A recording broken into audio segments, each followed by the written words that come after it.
ನಮಸ್ಕಾರ, ಎಲ್ಲರೂ ಹೇಗಿದ್ದೀರಾ? ನಾನು ಚೆನ್ನಾಗಿದ್ದೀನಿ, ನೀವು ಚೆನ್ನಾಗಿದ್ದೀರಾ ಅಂತ ಭಾವಿಸ್ತಾ ಇದ್ದೀನಿ. ನಾಟಿ style recipes and joy of ಕ್ರಿಯೇಟಿವಿಟಿಗೆ ನಿಮಗೆಲ್ರಿಗೂ ಸ್ವಾಗತ. ನಾನು ಜೀವಿತಾ ಗೌಡ. ಇವತ್ತು ನಾನು ನಮ್ಮ ಮನೆಯಲ್ಲಿ ಆಲೂಗಡ್ಡೆ ಬೆಂಡೆಕಾಯಿ ಮಸಾಲೆ ಮಾಡ್ತಾಯಿದ್ದೀನಿ.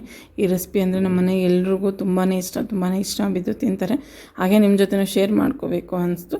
ಬನ್ನಿ ಹೇಗೆ ಮಾಡೋದು ಅಂತ ನೋಡೋಣ. ಒಂದು ಕುಕ್ಕರ್ ತೊಗೊಂಡು ಒಂದು 4 ಆಲೂಗಡ್ಡೆ ಹಾಕ್ಕೊಂಡು ಅದನ್ನು ಕ್ಲೀನಾಗಿ ವಾಶ್ ಮಾಡ್ಕೋಬೇಕು. ಫಸ್ಟ್ ನೀರು, ಒಂದು ಸ್ವಲ್ಪ ಉಪ್ಪನ್ನ ಹಾಕ್ಕೊಂಡು ಒಂದು 3 ವಿಜಿಲ್ ಕುಗ್ಸ್ಕೊಂಡ್ರೆ ಆಲೂಗಡ್ಡೆ ಬೇಯುತ್ತೆ. ಈಗ ಬೆಂಡೆಕಾಯಿನ ದಯವಿಟ್ಟು ನೋಡಿ ಕಟ್ ಮಾಡ್ಕೊಳ್ಳಿ, ಒಂದೊಂದನ್ನೇ ಕಟ್ ಮಾಡ್ಕೊಳ್ಳಿ, ಪರವಾಗಿಲ್ಲ ಟೈಮ್ ಆದ್ರೂ, ಯಾಕಂದರೆ ಅದರಲ್ಲಿ ಹುಳ ಇರುತ್ತೆ. ಅದಕ್ಕೋಸ್ಕರ ಈಗ ಬೆಂಡೆಕಾಯಿನ ಜಾಸ್ತಿ ಸಣ್ಣಕ್ಕೆ ಕಟ್ ಮಾಡಿಬಿಡಿ, ಸ್ವಲ್ಪ ಉದ್ದುದ್ದಕ್ಕೆ ಕಟ್ ಮಾಡ್ಕೊಳ್ಳಿ. 4 ಟೇಬಲ್ ಸ್ಪೂನ್ ಎಣ್ಣೆ ಹಾಕ್ಕೊಂಡು ಬೆಂಡೆಕಾಯಿನ ಉರಿಯೋಕೆ ಇಟ್ಕೊಳ್ಳೋಣ. ಈಗ ಮಸಾಲೆ ರೆಡಿ ಮಾಡ್ಕೊಳ್ಳೋಣ. ಒಂದು ಚಿಕ್ಕ ಬಾಣಲಿ ತೊಗೊಂಡು ಒಂದು ದಪ್ಪದು ಈರುಳ್ಳಿ ಹಾಕ್ಕೊಳ್ಳಿ, ಒಂದು ಟೊಮೆಟೊ ಹಾಕ್ಕೊಳ್ಳಿ, ಒಂದು ಸ್ವಲ್ಪ ಬೆಳ್ಳುಳ್ಳಿ, ಪುದೀನ, ಕೊತ್ತಂಬರಿ ಮತ್ತು ಖಾರಕ್ಕೆ ಮೆಣಸಿನ್ಕಾಯಿ, ಅದಕ್ಕೂ ಒಂದು 4 ಟೇಬಲ್ ಸ್ಪೂನ್ ಎಣ್ಣೆ ಹಾಕ್ಕೊಂಡು ಈಗ ಅದನ್ನು ಮೆತ್ತಗಾಗೋವರೆಗೂ ಹುರ್ಕೊಳ್ಳೋಣ. ಎಲ್ಲ ನನ್ನ ಚಾನಲ್ನ ಹಂಗೆ ನೋಡ್ತಾ ಇದ್ದೀರಾ, ಪ್ಲೀಸ್ ಸಬ್ಸ್ಕ್ರೈಬ್ ಮಾಡ್ಕೊಳ್ಳಿ. ವೀಡಿಯೋಸ್ ಇಷ್ಟ ಆದರೆ ಲೈಕ್ ಮಾಡಿ, ನಿಮ್ಮ ಫ್ರೆಂಡ್ಸ್ ಆ್ಯಂಡ್ ಫ್ಯಾಮಿಲಿ ಜೊತೆ ಶೇರ್ ಮಾಡ್ಕೊಳ್ಳಿ. ನಿಮ್ಗೆ ಯಾವುದಾದ್ರೂ ರೆಸಿಪಿ ಬೇಕಾದರೆ ಕೇಳಿ, ಖಂಡಿತ ನಾನು ಮಾಡಿ ಅಪ್ಲೋಡ್ ಮಾಡ್ತೀನಿ. ವೀಡಿಯೋಸ್ನ ಕೊನೆವರೆಗೂ ನೋಡಿ, ಆಗ್ತಾನೆ ನಾವು ಹೇಳ್ಬೇಕಾಗಿರೋ ಇನ್ಫಾರ್ಮೇಷನ್ ನಿಮಗೂ ತಲುಪೋದು. ಪ್ಲೀಸ್ ದಯವಿಟ್ಟು ವಿಡಿಯೋನ ಕೊನೆವರೆಗೂ ನೋಡಿ. ಬೇಯಿಸಿಟ್ಕೊಂಡಿದ್ವಲ್ಲ ಆಲೂಗಡ್ಡೆ, ಅದು ಕುಕ್ಕರಲ್ಲಿ ತಣ್ಣಗಾಗಿದೆ. ಈಗ ಅದನ್ನೇನು ಮಾಡಬೇಕು, ಬೇಯಿಸಿರೋ ನೀರನ್ನ ಚೆಲ್ಬಿಡಿ, ಮತ್ತು ಅದಕ್ಕೊಂದು ಸ್ವಲ್ಪ ತಣ್ಣೀರನ್ನ ಬಿಟ್ಕೊಂಡ್ರೆ ಆಗ ಸಿಪ್ಪೆನ ಈಸಿಯಾಗಿ ಬಿಡಿಸ್ಕೋಬೋದು.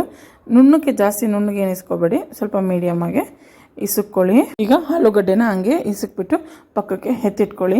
ಈ ರೆಸಿಪಿ ಅಂತೂ ನಮ್ಮ ಮನೇಲಿ ಎಲ್ರಿಗೂ ತುಂಬಾ ಇಷ್ಟ. ದೋಸೆ ಜೊತೆ ಅಂತೂ ಒಳ್ಳೆ ಕಾಂಬಿನೇಷನ್.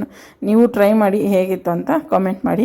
ಈಗ ಒಂದು ಮಿಕ್ಸಿ ಜಾರ್ ತೊಗೊಂಡು ತುರಿದಿಟ್ಕೊಂಡಿರುವಂಥ ಕೊಬ್ಬರಿ, ಈಗ ನಾವು ಹುರಿದಿಟ್ಕೊಂಡಿರ್ತೀವಲ್ಲ ಅದು ಮೆತ್ತಗಾಗಿರುತ್ತೆ, ಅದು ಒಂದು ಸ್ವಲ್ಪ ಅಚ್ಚ ಖಾರದ ಪುಡಿ, ಒಂದು ಸ್ವಲ್ಪ ಧನಿಯಾ ಪೌಡ್ರಿ ಹಾಕ್ಕೊಂಡು ನೀರು ಹಾಕ್ಕೊಂಡು ನುಣ್ಣಗೆ ರುಬ್ಕೊಳ್ಳೋಣ.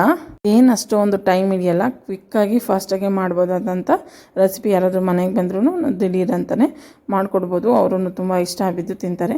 ಈಗ ನಾವು ಹುರಿದಿದ್ವಲ್ಲ ಬಾಣಲಿ, ಅದನ್ನೇ ತಗೋತಾ ಇದ್ದೀನಿ. ಬೆಂಡೆಕಾಯಿ ಎಲ್ಲ ಪಕ್ಕಕ್ಕೆ ಇಟ್ಕೊಂಡು ಅದೇ ಬಾಣಲಿಗೆ ಒಂದು ಸ್ವಲ್ಪ ಎಣ್ಣೆ, ಸಾಸಿವೆ ಹಾಕ್ಕೊಂಡು ಸಣ್ಣಗೆ ಹಚ್ಚಿಟ್ಕೊಂಡಿರುವಂಥ ಒಂದು ಈರುಳ್ಳಿ, ಸ್ವಲ್ಪ ಕರಿಬೇವು ಹಾಕಿ ಚೆನ್ನಾಗಿ ಫ್ರೈ ಆಗೋವರೆಗೂ ಬಿಡಬೇಕು. ಈಗ ನಾವು ರುಬ್ಬಿಟ್ಕೊಂಡಿದ್ವಲ್ಲ ಮಸಾಲೆ, ಅದನ್ನೆಲ್ಲ ಹಾಕ್ಕೊಂಡು ಸಿಹಿ ವಾಸನೆ ಹೋಗೋವರೆಗೂ ಚೆನ್ನಾಗಿ ಕುದಿಸ್ಕೋಬೇಕು. ನಿಮ್ಗೆ ಎಷ್ಟು ನೀರು ಬೇಕಾದರೆ ಅಷ್ಟು ನೀರು ಕನ್ಸಿಸ್ಟೆನ್ಸಿಯಾಗಿ ಹಾಕ್ಕೊಳ್ಳಿ.